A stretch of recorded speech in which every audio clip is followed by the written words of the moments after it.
too low. So what I'm going to do is I'm going to trim 5mm off all of these and then make another set of walls with the scrap and probably some more planks, and then I'll take those down to 40 as well, and then it'll be starting to work on the top. So yeah, it's starting to really take shape.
Right, in the interests of saving time, I'm going to be cheating a little bit.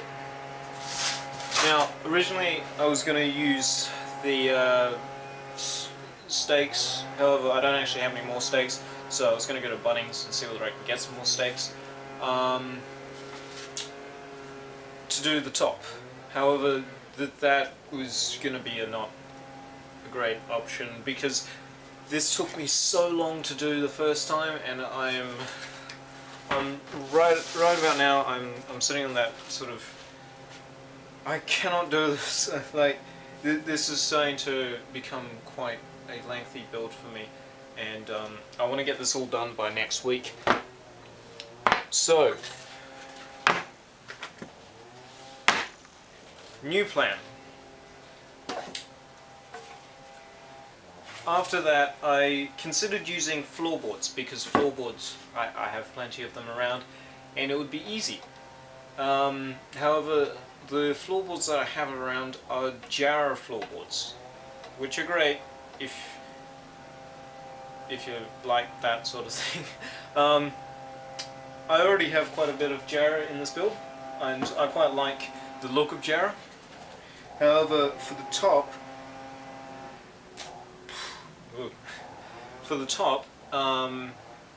it was actually going to be quite difficult. So what I was going to do is I was going to use these. I don't actually know what these are actually for. They were from my school for something to do with science. I don't exactly know exactly what, but that they were sciencey. Anyway, they're throwing them out and replacing them with new ones, so I thought, perfect opportunity, I'll snatch them up, and now I have a bunch of them. But I'm going to cut these down into strips, into sections, 100mm by 19mm, I think now, by about 100mm. Wait, I already said that. 100mm by 19 by 190 mill. And that's basically going to be pretty well the rough shape of this. I'm going to join two of them together with, once again, the dowel joint, and then after that I'm going to send it through the thicknesser, making sure that I make sure that there's no nails or anything like that in there. And then after that I'll stick the two sections of two together, and then yeah.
So while those are drying, what I'm going to do is I'm going to start making some more of these center parts, which are meant to hold the combination heads that I have. So these are, I think, 120 grain. I also have 100 grain, but they're all the same size when it comes to the part that actually goes into the insert, which is the part that this holds. Anyway, if I want to access them, I just flick it up. I can take them out. And of course, I won't be using these sections here. I'll be actually using the sides of the box and some other pieces of the box that I have not yet made.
shape.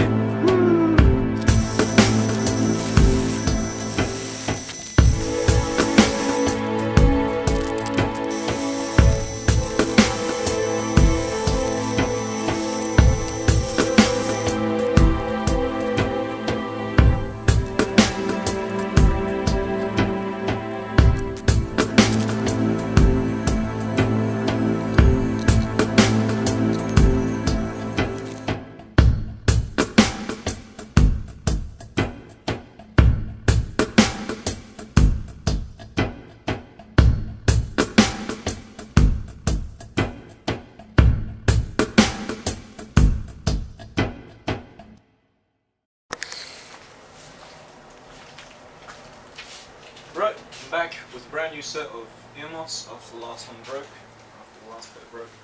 These things are old and they've been around for ages, but I am quite upset they broke. I really did like these ones. So, anyway, so now I'm going to clean up the top. I don't know what happened because I cut these both to the same size, but one ended up being massively larger than the other. Now, there is a few problems with this because I've already stapled, well, tacked this on, so there's not an awful lot that I can do. I can't run it through the table saw because they have one of these nails and make the blade go blunt as hell.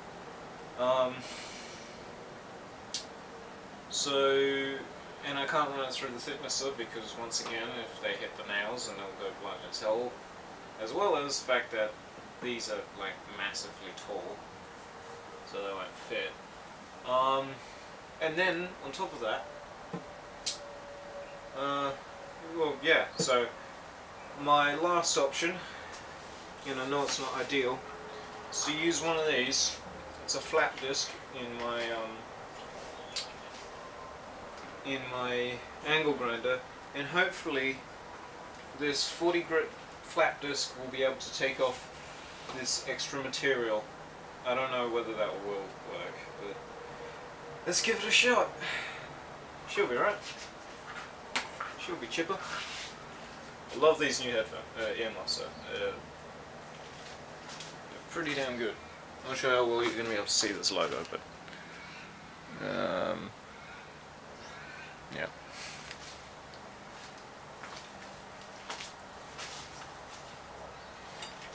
Okay.